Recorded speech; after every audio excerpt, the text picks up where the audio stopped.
నమస్కారం. Welcome to my channel. ఈ వీడియోలో ఏపీ ప్రభుత్వ ఉద్యోగులకు సీఎం చంద్రబాబు భారీ శుభవార్త ప్రకటన. దీనికి సంబంధించిన పూర్తి వివరాలైతే వీడియోలో తెలుసుకుందాము. వీడియో అయితే ఎక్కడ గాని స్కిప్ చేయకుండా ఎండ్ వరకు చూసేయండి. అప్పుడే ఇన్ఫర్మేషన్ పూర్తిగా అర్థమవుతుంది. అలాగే వీడియో చూస్తున్న ప్రతి ఒక్కరు వీడియోకైతే లైక్ చేయండి ఫ్రెండ్స్. ఈ వీడియోని తోటి ఉద్యోగ పెన్షన్ మిత్రులతో అయితే షేర్ చేయండి. ఇక ఆలస్యం చేయకుండా వివరాల్లోకైతే వెళ్ళిపోదాము. ఫ్రెండ్స్, ఇక విషయానికి వచ్చినట్లయితే ఆంధ్రప్రదేశ్ ప్రభుత్వ ఉద్యోగుల ఆందోళనలు, పరిష్కారం కాని డిమాండ్లు, రాజకీయ ఎత్తుగడలు. ఆంధ్రప్రదేశ్‌లోని ప్రభుత్వ ఉద్యోగులు సుదీర్ఘకాలంగా పరిష్కారం కాని అనేక ఆర్థిక పరిపాలనా సమస్యలతో సతమతమవుతున్నారు. ఇటీవల వెలువడిన ప్రకటనలు మరియు నివేదికలు ఈ యొక్క కీలకమైన శ్రామిక వర్గం ఎదుర్కొంటున్న తీవ్రమైన సవాళ్లను స్పష్టంగా తెలియజేస్తున్నాయి. పెండింగ్‌లో ఉన్న బకాయిలు మరియు ఆర్థిక ఇబ్బందులు. ప్రభుత్వ ఉద్యోగులకు అత్యంత ఆందోళన కలిగించే విషయాలలో ఒకటి వారి చట్టబద్ధమైన బకాయిలు చెల్లించకపోవడం. ముఖ్యంగా 4 కరువు భత్యాలు ప్రస్తుతం పెండింగ్‌లో ఉన్నాయి. ఇది తీవ్రమైన ఆర్థిక ఒత్తిడికి దారితీస్తుంది. ద్రవ్యోల్బణం ప్రభావాన్ని తగ్గించడానికి ఉద్దేశించబడినటువంటి డీఏ ఉద్యోగి జీవితంలో ఒక కీలకమైన భాగం. దీని చెల్లింపులో జాప్యం వారి కొనుగోలు శక్తి మరియు జీవన నాణ్యతను నేరుగా ప్రభావితం చేస్తుంది. డీఏలతో పాటు పదవీ విరమణ ప్రయోజనాలకు సంబంధించిన సమస్య కూడా ఉంది. చాలామంది పదవీ విరమణ చేసిన ఉద్యోగులు తమ గ్రాట్యుటీ మరియు ఇతర పదవీ విరమణ ప్రయోజనాలను స్వీకరించడంలో జాప్యాలను ఎదుర్కొంటున్నారు. ఇది వారి జీవితంలో ఆర్థిక భద్రతను అత్యంత ముఖ్యమైన దశలోనే వారిని బలహీనపరుస్తుంది. అంతేకాకుండా పెన్షన్దారుల దుస్థితి కూడా అంతే ఆందోళనకరంగా అయితే ఉంది. వారి నెలవారీ పెన్షన్ను సకాలంలో పంపిణీ చేయడంలో ఇబ్బందులు మరియు జాప్యాలు ఉన్నాయని నివేదికలు తెలియజేస్తున్నాయి. ఇది వారి ఆందోళనను మరింత పెంచుతుంది. స్థిరమైన పీఆర్సీ గందరగోళం. మరొక ముఖ్యమైన వివాదాస్పద అంశం పే రివిజన్ కమిషన్ పీఆర్సీ చుట్టూ తిరుగుతోంది. గత ప్రభుత్వం ఉద్యోగుల జీతాలు మరియు అలవెన్సుల సవరణను సమీక్షించి సిఫార్సు చేయడానికి పీఆర్సీ కమిటీని ఏర్పాటు చేసింది. అయితే ఈ కమిటీ ప్రస్తుతం పరిపాలన రద్దు చేసింది మరియు కొత్త పీఆర్సీ ఇప్పటి వరకు ఏర్పాటు చేయబడలేదు. పనిచేసే పీఆర్సీ లేకపోవడం అంటే ఉద్యోగులు పాత జీతాల స్కేల్లోనే పనిచేస్తున్నారు. ఇది పెరుగుతున్న జీవన వ్యయం మరియు సమయం గడిచినప్పటికి కూడా అలాగే ఉంది. గత ప్రభుత్వం అధికారం చేపట్టిన వెంటనే ఉద్యోగులకు మధ్యంతర భృతి ఐఆర్ కూడా అందించింది.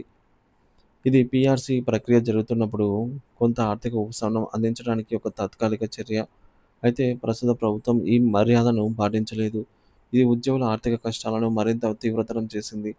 ఉద్యోగులలో సాధారణ భావన ఏమిటంటే వారి ఆందోళనలు నిర్లక్ష్యం చేయబడుతున్నాయి మరియు వారి కృషి విస్మరించబడుతోంది.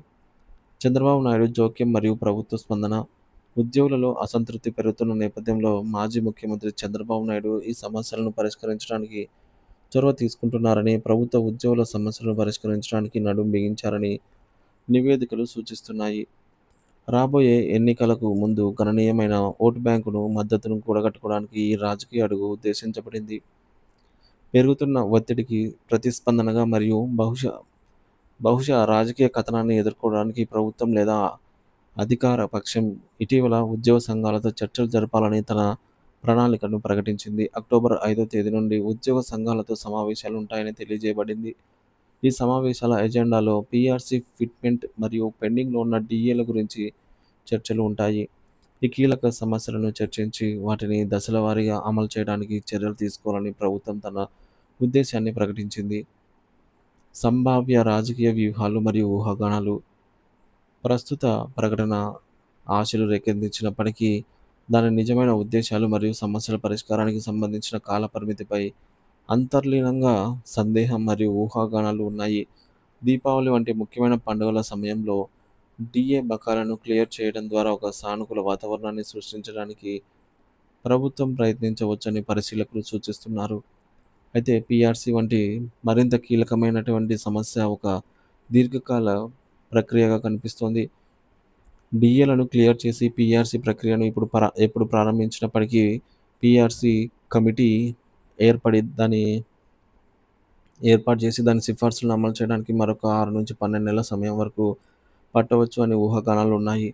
ఉద్యోగులకు తక్షణ ఆర్థిక ఉపశమనం అందించే మధ్యంతర భృతిని అందించడానికి ప్రభుత్వం తక్షణ ఉద్దేశం ఏదీ కనిపించడం లేదు. రాజకీయ విశ్లేషకులు భావిస్తున్నది ఏంటంటే ప్రభుత్వం మధ్యంతర భృతి మరియు తదుపరి పీఆర్సీ అమలు ప్రకటనను తదుపరి సార్వత్రిక ఎన్నికల వరకు దగ్గరగా ఎన్నికలకు దగ్గరగా వ్యూహాత్మకంగా నిర్ణయించవచ్చు. అనైతే విశ్లేషకులు చెప్తున్నారు. ఎందుకంటే ఇది ఎన్నికలకు ముందు ఉద్యోగులకు గణనీయమైన ఆర్థిక ప్యాకేజీని సమర్పించడానికి వీలు కల్పిస్తుంది. తద్వారా వారి ఓట్లను ప్రభావితం చేయగలదు. తమ నాయకత్వంలో మాత్రమే అటువంటి చర్య సాధ్యమని దీనిని ఒక ముఖ్యమైన ఎన్నికల హామీగా మలుచుకోవచ్చు.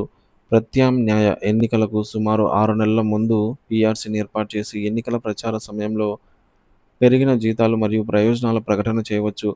ఈ వ్యూహం ఉద్యోగుల సంక్షేమం పట్ల ప్రభుత్వ నిబద్ధతను హైలైట్ చేయడానికి మరియు తమ అధికారంలో కొనసాగింపుతో దానిని నేరుగా అనుసంధానించడానికి వారు తిరిగి ఎన్నికైనట్లయితే మాత్రమే అటువంటి ప్రయోజనాలు సాధ్యమవుతాయని పేర్కొనడానికి ఉద్దేశించబడింది.